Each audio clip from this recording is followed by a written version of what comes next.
অনেকে আল্লাহর কাছে দোয়া করছেন যেন পার্শ্ববর্তী দেশের সাথে যুদ্ধ শুরু হয়, এতে নাকি জিহাদ করার সুযোগ আসবে এবং অনেক সওয়াব লাভ হবে। এভাবে যুদ্ধের জন্য দোয়া করা কেমন কাজ?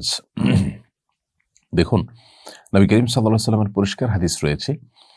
তিনি আমাদেরকে নির্দেশনা দিয়েছেন আমরা যেন আল্লাহর কাছে নিরাপত্তা কামনা করি। আমরা যেন যুদ্ধ চেয়ে না নেই আল্লাহ সুবহানাহু ওয়া তাআলার কাছে। যুদ্ধ চেয়ে নেওয়া জায়েজ নয়, বরং নিরাপত্তা চেয়ে নিতে হয়।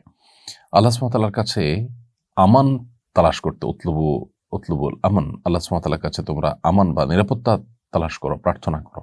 এই নির্দেশনা আমাদেরকে দেওয়া হয়েছে। সো একজন ঈমানদার তিনি কোনো অবস্থাতেই কারো সাথে যুদ্ধ বাধুক এটা চাবেন না। কারণ যুদ্ধ চাওয়াটা মানে হলো ক্ষতি চাওয়া।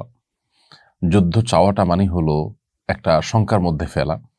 যুদ্ধ যদি কখনো এসে যায় ঘাড়ের উপর, জেহাদ যদি কখনো ফরজ হয়ে যায়, তখন ঈমানদার আর কাল বিলম্ব করবে না। তিনি শাহাদাতের তামান্না নিয়ে এগিয়ে যাবেন এবং তার সর্বশক্তিকে সেখানে বিনিয়োগ করবেন। এটি আপন জায়গায় ঠিক আছে, কিন্তু যুদ্ধ এখনো শুরু হয়নি, কিন্তু আমি যুদ্ধের আশা করছি। কেন?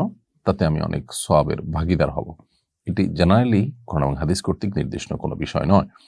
অতএব এভাবে যুদ্ধের তামান্না করা, আকাঙ্ক্ষা লালন করা, এটি নবী সাল্লাল্লাহু আলাইহি ওয়াসাল্লামের আদর্শ নয়, বরং তার আদর্শ হলো, তার সুন্নাহ হলো, তার নির্দেশনা হলো আমরা আল্লাহ সুবহানাহু ওয়া তাআলার কাছে আমান বা নিরাপত্তা এটি তালাশ করব, এটি অন্বেষণ করব।